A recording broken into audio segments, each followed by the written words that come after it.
দেখো আমি বিছানা গুছিয়েছি। আমি একটু বিছানাটা গুছোতে দেরি হয়, কারণ আমার হাজব্যান্ড বেরোয়, আমার মেয়ে বেরোয়, স্কুলে যায়। আমি বিছানা গুছিয়েছি তখন প্রায় 10:30 বাজে। এখন দেখো 1:45। এর মধ্যে বিছানার অবস্থা দেখো কি করে দিয়েছে। সমস্ত বালিশ, এখন তো ঠান্ডা কম, বেড কভার সব নিয়ে এই যে আমাদের মিঠি সোনা জড়ো করেছে।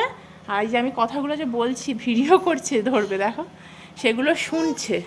একটা না শুনে নিল, শুনে নিয়ে মা এই যে আবার উঠছে, ওইখানে উঠে বসে খেলা।